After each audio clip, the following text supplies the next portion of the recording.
the First 4 Days podcast. I'm Heather, and I'm here with a special guest today. This is actually one of our current patients, and he has done excellent in our program, and he thought, he's had so many changes and so many great things happen in his recovery journey that he wanted to come on and be able to tell y'all a little bit about what everything has looked like for him. So this is Michael Cooper. And we're just going to ask him a couple questions and let him kind of tell y'all his side of things. So what I typically like to start with, which I think is a huge deal, is like, how long have you been sober? Like, how long has it been since you were like in active addiction using opiates? So actually I'm coming up on 5 years to be exact. Yeah, and that's a long time. Yeah. That's awesome. So 5 years exactly. That's awesome. Congratulations. Thank you. And that's a big accomplishment. Like they say, one day at a time, because one day is an obstacle. One day when you are starting your recovery, one day is a long time. And getting to the first bit of it is the toughest part. Absolutely, for sure. Okay, and then, so how would you say that your life has changed since starting your recovery? It's definitely been a humongous change, from, not being able to get out of bed without having to have something to, looking forward to every day now, looking forward to getting up and, just doing things again, 5 years in, finally feel like I'm to the point where I'm living life. Before it wasn't living, just trying to survive. Surviving. In survival mode and having to get used to not being in survival mode and that constant state of, fight or flight is, takes some getting used to itself, but it has been the most incredible thing I've ever been through. That's awesome. So what would you say that your life was like before you were in recovery? Like, what challenges were you facing? Like, what was day-to-day life like? What did that look like for you? So the biggest thing, of course, was the financial burdens that I was putting on, my family at the time. My journey, my addiction started, around, I want to say about 2013, 2014. And it, snowballed from there. I would get to where, like, I was spending anywhere from $400, $500 a week, just blowing through it, and I would take anything I could get, At first it was, just recreational. Buddies would come to me like, hey, take this with me, be fun, play video games and stuff. But then it got to the point where it was, okay, now I need it to survive. Yeah. But I liked it, I liked it at first, and that's why it was so hard for me to, get clean, on my own. I couldn't do it because I loved it so much.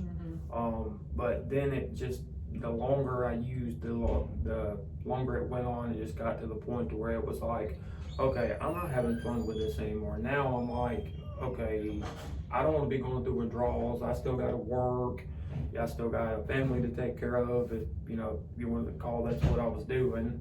And it was getting to where it was terrible. Like, I would wake up and the first thing that was on my mind as soon as my eyes opened in the morning, can I find me something today? Can I get a hold of something so I can get through the day? And every single day until I started coming here, it was like that. It was just waking up, okay, I gotta find something today to get through the day. And then the next day, I gotta find something to get through the day. That's exhausting. And it's completely tiring, and it took a toll on me physically, mentally, and not to mention the toll it took on my family, and the thing is the woman that I'm with now, my wife Kayla, she has been a big inspiration for me. She's the one that pushed me into, getting into here and seeking out help, because I had a wake-up call, a couple of overdoses that she, was there with me through. And, I went through like $600-700 worth of the lodging pain bills, and I was like, man, I really need some help. And that was the biggest wake-up call for me, was because I went to go take more and noticed I didn't have any more. Yeah. And I was like, man, I just got like $500-600 worth of these things. Where'd they go? And that's when the reality hit me. Wait, I done took all these in one day. And how I survived that, I have no idea, but I called her and she's like, look, you need to get some help. And just, you know, you can Google things, but it was like, it was just fated. This place popped up, was the first one I found, and it's way far away from me, because I'm almost 2 hours away from here. Yeah. And so how this one popped up, I don't know, but it was at the top of the list, and that's when I made the phone call and, you know, started, you know, getting the dice rolling, seeking help, and, you know, everything like that. And it wasn't easy, by no means. Yeah, you gotta put in the work for sure. And too, like, you don't realize, which I mean, I'm sure you realize, but like a lot of people don't realize how lucky you were and are to have someone that did support you and stayed by you and, you know, supported you through, let's try this, let's try, you know, go into Clinic 5, let's try to do some medication or something to prevent you doing other things. A lot of people will just give up and they'll be like, I don't want to do this anymore. Like, you're being a problem, you're causing me stress, and just, you know, wash their hands of you. So you're really blessed for her to have been like, this is not what's gonna happen. We'll get you some help. She saw what I could be, Yeah. you know, and when you couldn't even see it in myself. And, you know, she pushed me really hard. I mean, she really did. She was like a drill sergeant to me, but I'm grateful to that, because if it wasn't for her getting me into, or, you know, helping me get the courage to get into this place to begin with, and then, you know, being in this place, I wouldn't be sitting here today. I can honestly say 100% without a doubt that if that intervention wouldn't have happened, and she wouldn't have pushed me, and then I wouldn't have took the leap to make the call to set up the appointment here and then started coming here, I know I wouldn't be sitting here today. Yeah. The trajectory that I was going down, I was going to end up dead, overdosed, or pushing her so far away to where I would have ended up alone, and there's no telling what would have happened then. Because that's the unfortunate reality of it is you, as an addict, you don't realize all the people that you push away. Right. And sometimes you just push them so far because you can be so ugly and so vile and just some of the most terrible things. And you can't blame them. It gets to a point where, like, I can't do this anymore. I've had enough. Yeah. And that's, you know, when I hit that wall and I was like, all right, this has got to change. And one thing that I want to tell y'all about Michael that's really awesome is, I remember, because I've been here the entire time you've come here.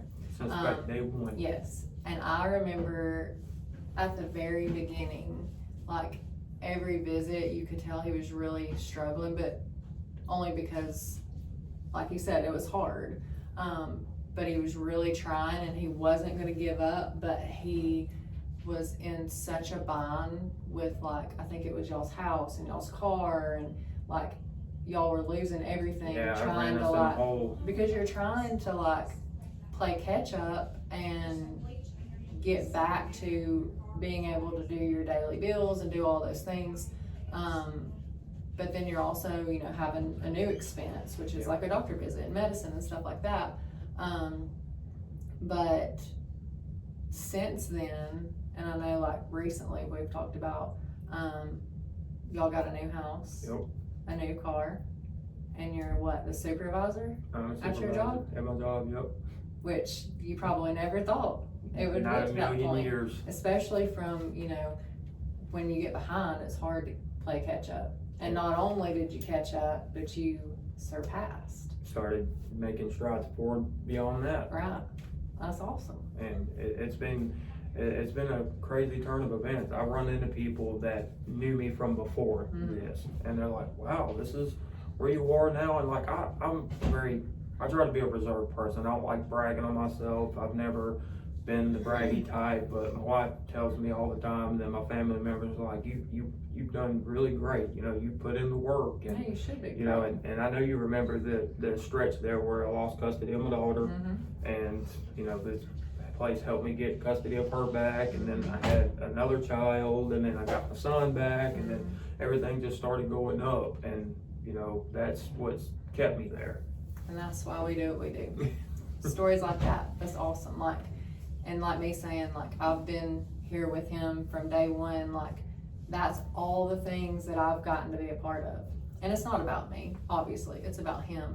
But it's awesome to be able to be part of that recovery journey for people that really don't think they're gonna dig themselves out of that hole. And then not only did they dig themselves out, but they are steadily climbing, and that's what you've done. And we're super proud of you. And I know you're proud of yourself, and you should be. I am. I can actually look at myself in the mirror now, and I'm not terrified of what I'm looking at anymore. Because I used to, I know it's corny, but I used to avoid mirrors. Like literally, it was a mind thing because I didn't want to see what I'd become. And I would take pictures with people and selfies and stuff like that, and I would just look at myself like, man, I look so sick. You know, face sunken in, pale. I'm like, I don't want to see myself that way. But I did, and now I can look at myself and I'm like, you know what, I'm doing a lot better. You know, I'm still fighting every single day, because that's the thing. You can be 5 years clean, 6 years clean, 7 years clean. It doesn't matter. You still have to want it every single day, because every day it's still a fight. Yeah. And if you want it, it's a fight you can't give up on. Right. So, like, if you could tell the people, because that's the main purpose of our podcast, is like a platform for people not only to tell their stories to be proud of, because they should be proud of, but also like you could be speaking, like one in particular person could watch that episode and that just really speak to them, and that be the ripple effect of them wanting to get help. So like, would you encourage someone, if they feel like they were struggling, to reach out to a clinic and try some sort of like medicated assisted therapy or counseling or anything like that? Like, I absolutely would. I would say that, you know, just my personal experience is that I really couldn't have done it without this place. And you know, I had to find a reason to come here. I had to find a reason to want to do the work and to want to, you know, get clean. And that's the biggest thing, is you have to find that reason, no matter what it is. And it's all personal to each individual person, but as long as you find something that way, I want to get to this point, but I got to get through this first. And if you can find that, and even have a, you know, assistance like a place like this, you know, it saved my life, and you know, but maybe it can save someone else's too, I would hope. But I would say that one of the hardest things though is, once you get clean and staying there, is trying to repair the damage that you caused beforehand. I believe that's been the toughest thing that I've been through, and a place like this has also helped with that too. You know, I've talked with you about multiple things. I've talked with others, but I would definitely say that places like these are lifesavers. I know there's a bad stigma on, you know, Suboxone and medicated help and stuff like that, because unfortunately, there are still people that find a way to abuse that too. But if you're wanting to do it for the right reasons, and you're wanting to, you know, straighten your life out, and you just know that you need a little push or a little extra help, I would definitely try to find a place, you know, that you can get into to get assistance, because it makes a world of difference in getting to there and staying there. So I would definitely say absolutely. well, I know too that like, obviously the way we are here, the way we feel is like, not only is this, you know, your clinic that's helping you continue on this path, but like, we're more than just a clinic.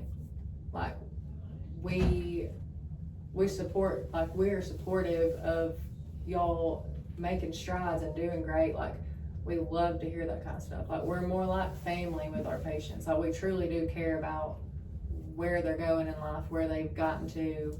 Even if they have some setbacks, we know that can be part of it too, but we know that you're still coming and you're still trying and you still want to do better, and we're your biggest cheerleaders. And I think everybody that comes here, I know that's been here, you know, with me as long as I've been here, I know that they know that's the type of facility that we run.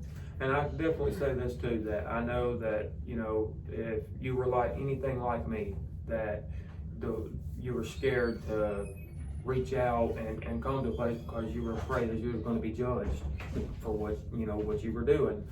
And I can honestly say that every day that I have been here and all of my appointments and everything, even from day one, coming in shaking and sweating profusely because I was in the middle of withdrawals, not one time did I ever feel like I got judged up here, not once. The only thing that I ever felt coming here was, hey, we are here to help you get better and help you get to that.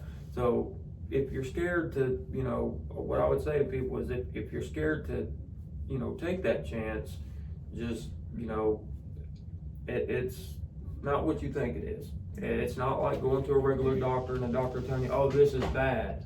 Well, of course you know it's bad. You don't need to be told that 1,000 times. Wow. You know, you need that support. And a lot of people don't realize that when you come to a place like this, they may think you're not going to get that support. You're just going to be judged off of what you're doing. And I can honestly say, at least for here, just speaking for this place in general, I can say that that is not the case.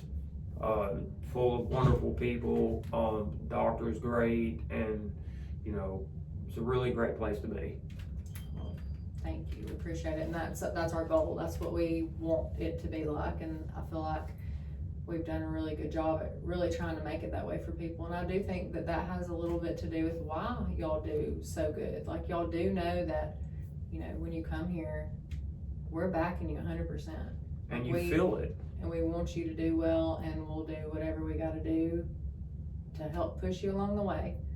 But thank you so much for coming on, and if you ever wanna come back and do another one, I'm sure there's lots more we can talk about in all the years we got packed in, but thank you so much. I really do think that your story will impact lots of people. I'm sure people have felt exactly the way you have felt, have dealt with the exact same things that you have dealt with, and maybe they feel like there's no way out, or they've done too much damage, but you are living proof that that is not the case. So, first podcast. Thanks for coming on. Thank you, it's been an honor. Yes, and we will see y'all next time, and thank y'all for watching.